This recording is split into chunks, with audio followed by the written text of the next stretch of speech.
नमस्कार दोस्तों, आइए देखते हैं बिहार देश दुनिया की खबरें। केंद्र और राज्य सरकार कौन कौन सी बड़ी नियम और कौन कौन सी बड़ी योजना लाए हैं।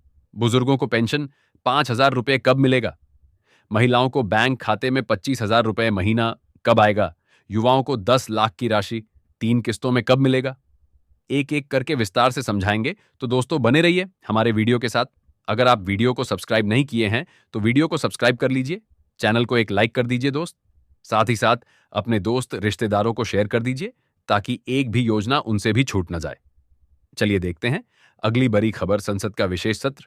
लोकसभा सीटों को 543 से बढ़ाकर 850 करने और 2029 से पहले 33% महिला आरक्षण लागू करने के प्रस्ताव पर चर्चा के लिए 16 से 18 अप्रैल को विशेष सत्र आयोजित होने की तैयारी है। चलिए बातें करते हैं ईरान इजरायल तनाव का असर। अंतर्राष्ट्रीय बाजार में कच्चे तेल की कीमतों में उछाल के कारण भारत में पेट्रोल 18 रुपए और डीजल 35 रुपए तक महंगा होने की आशंका जताई जा रही है। अगली खबर दिल्ली देहरादून एक्सप्रेसवे।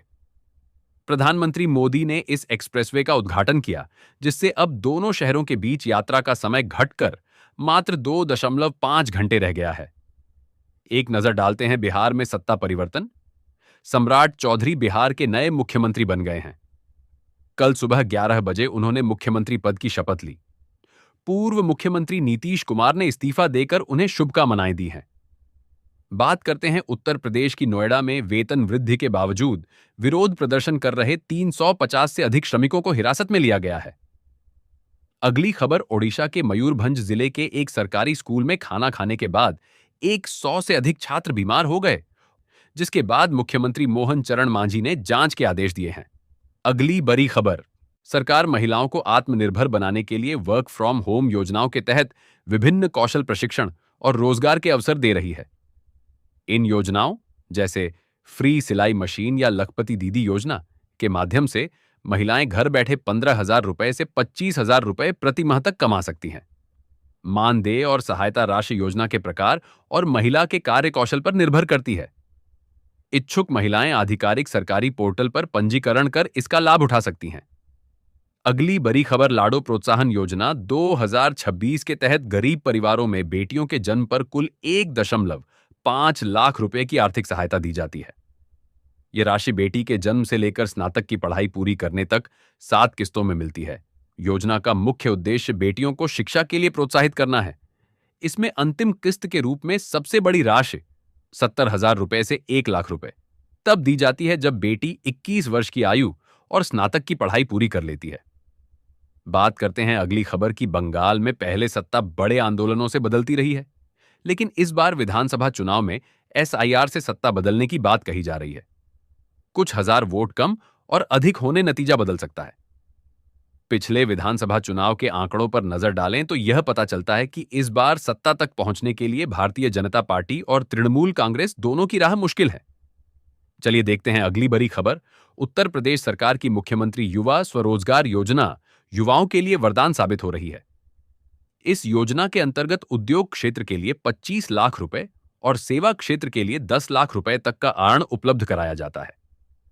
विशेष बात यह है कि सरकार इसमें 100% ब्याज अनुदान, सब्सिडी और परियोजना लागत पर 25% तक की मार्जिन मनी सहायता दे रही है। 18 से 40 वर्ष के शिक्षित युवा अपना स्टार्टअप शुरू करने के लिए ऑनलाइन आवेदन कर आत्मनिर्भर बन सकते हैं। बात करते हैं अगली खबर की। झारखंड के गढ़वा जिले से चोरी की घटना सामने आई है। गढ़वा के विधायक सत्येंद्रनाथ तिवारी के बेलहारा गांव स्थित पैतृक आवास को अज्ञात चोरों ने निशाना बनाया है। मंगलवार की रात चोरों ने घर का ताला तोड़कर अंदर घुसे और जमकर उत्पात मचाया। सुबह जब स्थानीय लोगों को घटना की भनक लगी तो पूरे इलाके में सनसनी फैल गई। साथ ही साथ अगली खबर। सरकार ने कृषि और किसान कल्याण की दिशा में क्रांतिकारी कदम उठाए हैं। इसके तहत राज्य के 3 लाख किसानों को ड्रिप सिंचाई का लाभ दिया जाएगा, जिससे जल संरक्षण को बढ़ावा मिलेगा। साथ ही 500 सोलर पंप की स्थापना और 2.5 लाख किसानों को निशुल्क बीज वितरण का लक्ष्य रखा गया है। इन योजनाओं का उद्देश्य लागत कम कर किसानों की आय बढ़ाना और खेती को आधुनिक बनाना है। बात करते हैं अगली खबर की। सम्राट चौधरी को भाजपा में लाने का श्रेय पार्टी के वरिष्ठ नेता सुशील कुमार मोदी को जाता है। साल 2018 में उनके प्रयास से ही सम्राट ने भाजपा की सदस्यता ली, जिसके बाद उनकी राजनीतिक दिशा पूरी तरह बदल गई और उन्होंने तेजी से पार्टी में अपनी मजबूत पहचान बनाई। बात करते हैं अगली खबर की। राजस्थान सरकार की बड़ी पहल प्रदेश के युवाओं के उज्जवल भविष्य के लिए सरकार ने मुख्यमंत्री अनुप्रति कोचिंग योजना के तहत आवेदन प्रक्रिया को गति दी है, जिससे मेधावी छात्र प्रतियोगी परीक्षाओं की निःशुल्क तैयारी कर सकेंगे। इसके साथ ही विभिन्न विभागों में 5,000 से अधिक नई भर्तियों का मार्ग प्रशस्त किया गया है। इस दोहरे कदम से न केवल युवाओं को बेहतर प्रशिक्षण मिलेगा, बल्कि रोजगार के नए अवसर भी सृजित होंगे। अगली बड़ी खबर है फोर्स 3। जॉन अब्राहम की मच अवेटेड फिल्म फोर्स 3 की शूटिंग शुरू हो गई है। मेकर्स ने एक्शन से भरपूर वीडियो शेयर कर फैंस की एक्साइटमेंट बढ़ा दी है, जिसमें हर्षवर्धन राणे की झलक भी दिखी। फिल्म 19 मार्च 2027 को सिनेमाघरों में रिलीज होगी। वही बात करते हैं अक्षय तृतीया 20 अप्रैल को शुभ योगों में मनाई जाएगी।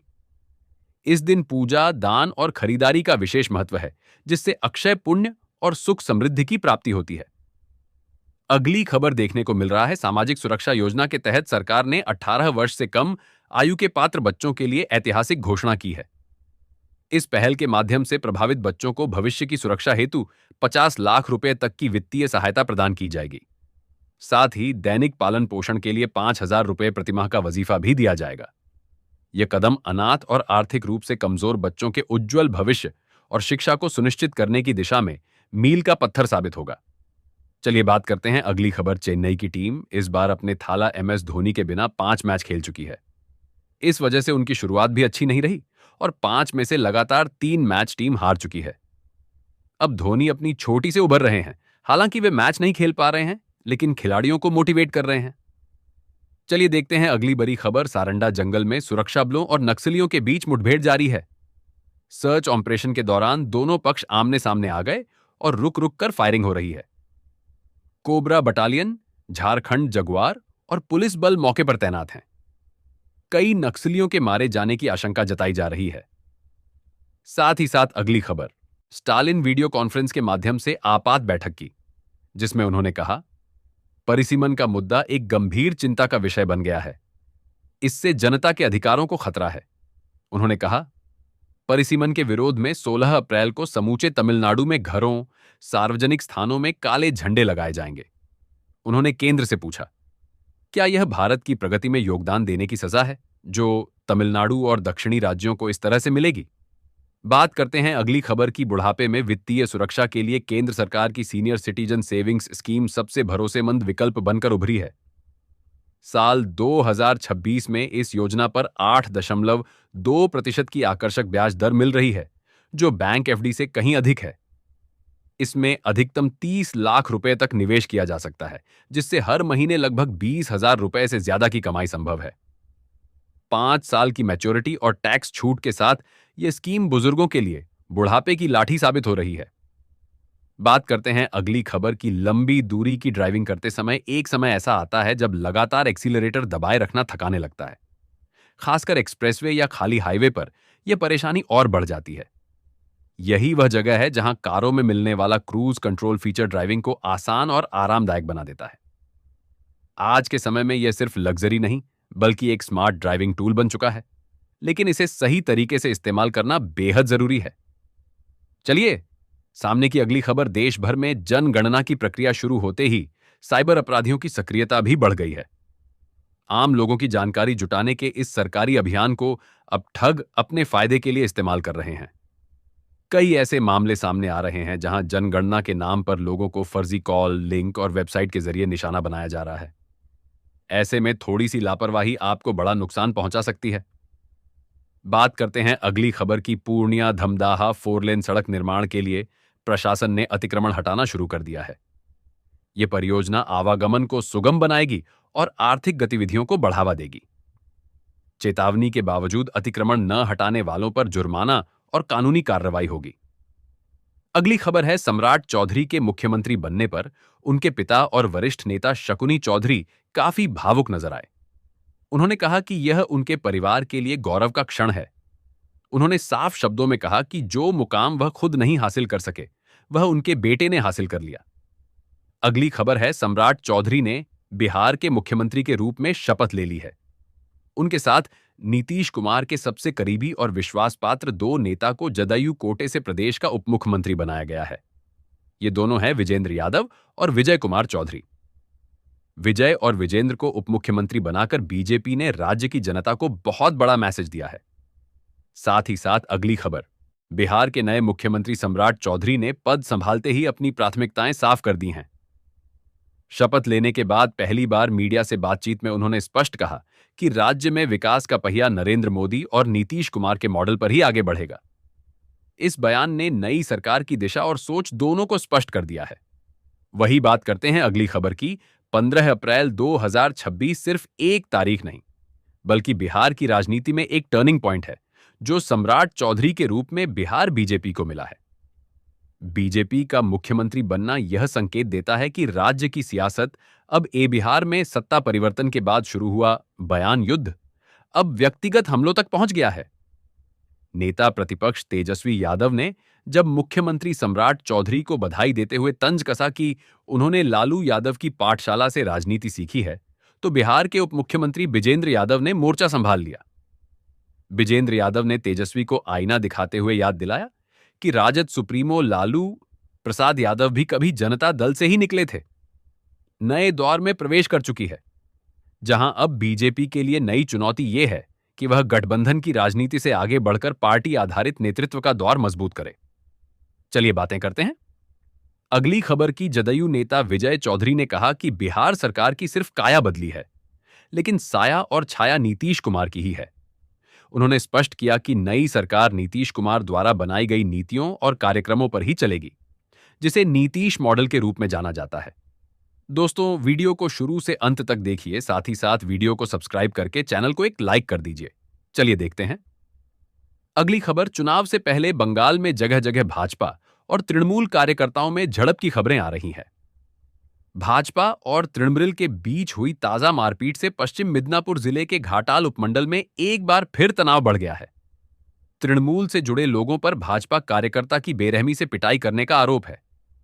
यह मारपीट की घटना घाटाल ब्लॉक के इरपाला इलाके में घटी। घायल भाजपा कार्यकर्ता का घाटाल उपमंडल के अस्पताल में इलाज चल रहा है।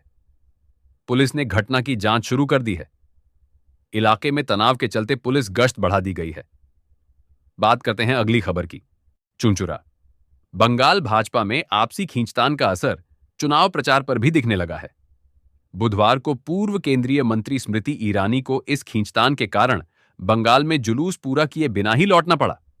हालांकि भाजपा उम्मीदवार सुबीर नाग ने कहा कि स्मृति ईरानी अपने अन्य कार्यक्रमों के कारण वापस चली गईं। इससे घर मोड़ की सभा में स्मृति ईरानी की अनुपस्थिति से कार्यकर्ता निराश थे। स्मृति ईरानी को यहां अन्नपूर्णा भंडार का उद्घाटन करना था। उनकी अनुपस्थिति में सुबीर नाग ने इसका उद्घाटन किया। उन्होंने डीजी के डीएफ बंगाल में महिला सशक्तिकरण पर जोर दिया जा रहा है। साथ ही साथ अगली खबर, प्रधानमंत्री मोदी सहारनपुर में रोड शो करते हुए देहरादून पहुंचे। रोड शो का वीडियो न्यूज एजेंसी एएनआई ने सोशल मीडिया प्लेटफॉर्म एक्स पर शेयर किया है। वीडियो में नजर आ रहा है कि पीएम मोदी अपनी कार से बाहर निकलकर लोगों का अभिवादन स्वीकार कर रहे हैं। सड़क के दोनों ओर भारी भीड़ है। भीड़ मोदी मोदी के नारे लगा रही है। बीच बीच में बड़े बड़े पोस्टर पीएम के आगमन को लेकर लगाए गए हैं। अगली बड़ी खबर, पंजाब की आम आदमी पार्टी सरकार ने राघव चड्ढा की सिक्योरिटी को वापस ले लिया है, जिसके बाद केंद्र सरकार ने राघव चड्ढा को जेड सिक्योरिटी कवर दिया है। दिल्ली और पंजाब में राघव चड्ढा को जेड सुरक्षा कवर मिलेगा, जबकि बाकी जगहों के लिए Y+ सिक्योरिटी रहेगी। सूत्रों के मुताबिक आईबी की थ्रेट परसेप्शन रिपोर्ट के आधार पर गृह मंत्रालय ने यह फैसला लिया है। साथ ही साथ अगली खबर, भारत सहित विकासशील देशों में करीब 80 करोड़ नौकरियां कम होने का जोखिम बेअरैच रहा है। वैश्विक अर्थव्यवस्था पर अनिश्चितताओं के बीच विश्व बैंक ने दुनिया में एक बड़े रोजगार संकट की चेतावनी दी है। विश्व बैंक प्रमुख अजय बंगा ने कहा कि 1.2 अरब लोग कार्यबल का हिस्सा होंगे, लेकिन मौजूदा रफ्तार से केवल 40 करोड़ नौकरियां ही पैदा होंगी। ये वैश्विक अर्थव्यवस्था के लिए गंभीर चुनौती है। बात करते हैं अगली खबर की। कटिहार जिले में डिजिटल जमाबंदी सुधार के परिमार्जन प्लस अभियान पर हड़ताल का असर पड़ा है। अब तक 92,797 आवेदन प्राप्त हुए हैं, जिनमें से 9,823 मामले लंबित हैं। सीओ और राजस्व कर्मचारियों की हड़ताल के कारण लोगों के राजस्व संबंधी कार्य रुक गए हैं, जिससे उन्हें परेशानी हो रही है। अगली बड़ी खबर बरेली। जिले में restaurant, dhaba, hotel, marriage hall और मिठाई की दुकानों में घरेलू एलपीजी सिलेंडर के इस्तेमाल पर अब सख्ती बढ़ा दी गई है। जिला पूर्ति विभाग ने साफ कर दिया है कि नियमों को तोड़ने वालों पर अब सीधे मुकदमा दर्ज कराया जाएगा। विभाग के इस फैसले से कारोबारियों में हड़कंप मच गया है। चलिए देखते हैं अगली खबर। विजेंद्र प्रसाद यादव के बिहार के उपमुख्यमंत्री बनने पर सुपौल जिले और उनके पैतृक गांव मुरली में खुशी का माहौल है। लोगों ने एक दूसरे को बधाई दी और जश्न मनाया। वर्षों के राजनीतिक संघर्ष के बाद यह मुकाम हासिल करने वाले यादव के उपमुख्यमंत्री बनने से जिले के लोगों में उत्साह है। साथ ही साथ अगली खबर इस्लामाबाद में हुए शांति वार्ता के विफल होने के बाद अब अमेरिका और ईरान के बीच संघर्ष विराम का भविष्य फारस की खाड़ी और अरब सागर के बीच स्थित अहम समुद्री मार्ग स्ट्रेट ऑफ हॉर्मुज पर टिक गया है। अमेरिका ने हॉर्मुज के पूर्व में ईरान के बंदरगाहों और तटीय इलाकों पर नाकाबंदी लागू कर दी है। अमेरिकी सेंट्रल कमांड ने चेतावनी दी है कि ईरानी बंदरगाहों से होकर आ रहे किसी भी जहाज को रोका या जब्त किया जा सकता है, चाहे वह किसी भी देश का हो। सामने अगली बड़ी खबर। सम्राट चौधरी के सीएम बने अभी कुछ घंटे भी नहीं बीते हैं। इस बीच प्रशांत किशोर की पार्टी जनसुराज ने बड़ी भविष्यवाणी कर दी। जनसुराज के प्रवक्ता ने बड़ा दावा करते हुए कहा कि सम्राट चौधरी अगले 5 साल सीएम नहीं रहेंगे, कार्यकाल पूरा नहीं कर पाएंगे और जेडीयू ही सम्राट चौधरी को गिराएगी। साथ ही अगली खबर विजेंद्र प्रसाद यादव। बिहार की नई एनडीए सरकार के शपथ ग्रहण समारोह में जहां भाजपा और जदयू के तमाम दिग्गज नेताओं का जमावतदहा लगा रहा, वहीं एक चेहरे की अनुपस्थिति ने सबका ध्यान खींचा। पूर्व मुख्यमंत्री नीतीश कुमार के बेटे निशांत कुमार समारोह में नजर नहीं आए। इस महत्वपूर्ण मौके पर उप मुख्यमंत्री विजेंद्र यादव ने नीतीश कुमार के बेटे निशांत कुमार की राजनीतिक एंट्री को लेकर जो बयान दिया है, उसने चर्चाओं को और तेज कर दिया है। चलिए देखते हैं अगली खबर। पूर्व मुख्यमंत्री अरविंद केजरीवाल ने सोमवार को जब दिल्ली हाईकोर्ट की न्यायाधीश स्वर्णकांता शर्मा के समक्ष आबकारी नीति मामले की सुनवाई से उन्हें अलग हो जाने की अपील की। न्यायाधीश ने फैसला सुरक्षित रखते हुए कहा, मैंने खुद को सुनवाई से अलग रखने, रिक्यूजल से जुड़े कानून के बारे में बहुत कुछ सीखा। मेरी जिंदगी में पहली बार किसी ने मुझसे खुद को सुनवाई से अलग रखने के लिए कहा है, लेकिन मैंने इसके बारे में बहुत कुछ सीखा। मुझे उम्मीद है कि मैं एक अच्छा फैसला दे पाऊंगी। बात करते अगली खबर की। रसोई गैस की कीमतों को लेकर आम आदमी के लिए राहत भरी खबर है। वैश्विक तनाव और खाड़ी देशों से आपूर्ति में बाधाओं के बावजूद आज बुधवार 15 अप्रैल 2026 को घरेलू रसोई गैस एलपीजी की कीमतों में कोई बदलाव नहीं किया गया है। खाड़ी देशों में चल रहे संघर्ष और सप्लाई चेन में दिक्कतों के बावजूद भारतीय तेल कंपनियों ने आज घरेलू एलपीजी सिलेंडर की कीमतों को स्थिर रखा है। मंगलवार को गुजरात के कांडला पोर्ट पर एक नया एलपीजी टैंकर भी पहुंचा है, जिससे सप्लाई सामान्य होने की उम्मीद बेआराज गई है। चलिए बात करते हैं अगली खबर की।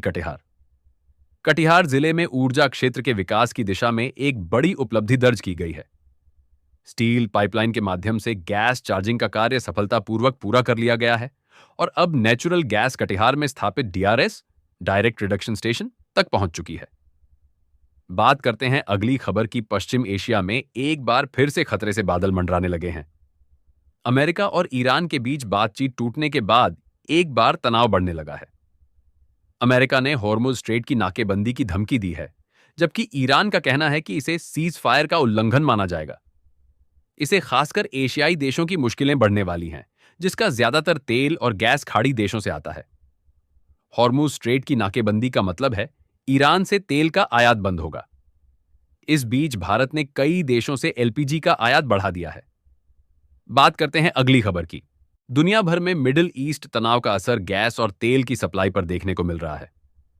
भारत में एलपीजी गैस की सप्लाई के लिए काफी हद तक मिडिल ईस्ट पर निर्भर है। स्ट्रेट ऑफ हॉर्मुज में जहाजों की आवाजाही थमने से और ईरान इजराइल के बीच चल रही कार्रवाई से इस क्षेत्र में एनर्जी सप्लाई प्रभावित हुई है। इन सभी के बीच एलपीजी गैस बुकिंग करने वाले ग्राहकों के लिए एक जरूर खबर है। रिपोर्ट्स के अनुसार देश भर में एलपीजी सप्लाई सामान्य होने में सिर्फ कुछ महीने नहीं, बल्कि कई साल लगने वाले हैं। बात करते हैं अगली खबर की। ईरान और अमेरिका इजरायल युद्ध के चलते देश में उर्वरकों की उपलब्धता को लेकर सरकार की चिंता बढ़ गई है। वैश्विक स्तर पर आपूर्ति बाधित होने और कीमतों में उछाल के बीच केंद्र सरकार के लिए किसानों को उर्वरकों की आपूर्ति सुनिश्चित करना एक बड़ी चुनौती है। इन मुश्किल हालात को देखते हुए केंद्र सरकार ने किसानों को सब्सिडी वाले उर्वरकों की बिक्री के लिए एक नई व्यवस्था बनानी शुरू कर दी है। बात करते हैं अगली खबर की। श्री अमरनाथ यात्रा के लिए बुधवार से अग्रिम पंजीकरण शुरू हो जाएगा। देश भर में नामित पंजाब नेशनल बैंक, भारतीय state bank, Jammu Kashmir bank और यस बैंक की 556 शाखाओं में पंजीकरण कराया जा सकेगा। ऑनलाइन पंजीकरण की सुविधा भी बोर्ड की आधिकारिक वेबसाइट और मोबाइल ऐप पर उपलब्ध रहेगी। बात करते हैं अगली खबर की। योगी सरकार के राज्य ग्रामीण आजीविका मिशन ने ग्रामीण महिलाओं को सशक्त किया है। भदोही की पप्पू देवी ने मशरूम उत्पादन से सालाना 8 से 10 लाख रुपए कमाकर एक प्रेरक उदाहरण पेश किया है। उन्होंने पारंपरिक खेती से हटकर यह नई राह चुनी और अन्य महिलाओं को भी रोजगार दिया। उनका यह मॉडल स्वयं सहायता समूहों और ग्रामीण अर्थव्यवस्था के लिए प्रेरणा बन रहा है, जिससे महिला उद्यमिता को नई मजबूती मिल रही है। बात करते हैं अगली खबर की। मुख्यमंत्री सम्राट चौधरी ने शपथ के बाद वरीय अधिकारियों संग बैठक की। उन्होंने अफसरों को काम में तेजी लाने, समस्याओं का दोगुनी गति से समाधान करने और भ्रष्टाचार के प्रति जीरो टॉलरेंस अपनाने का निर्देश दिया। बात करते हैं अगली खबर के। इस बार केंद्रीय कर्मचारियों को महंगाई भत्ते में बढ़ोतरी के लिए पहले से ज्यादा इंतजार करना पड़ रहा है। कई सालों के बाद फैसले में इतना समय लग रहा है, जिससे कर्मचारियों और संगठनों की नाराजगी बढ़ती जा रही है। अगली खबर है। विपक्षी दलों ने बुधवार को कहा कि वे महिला आरक्षण के पक्ष में हैं, लेकिन परिसीमन विधेयक का एकजुट होकर विरोध करेंगे।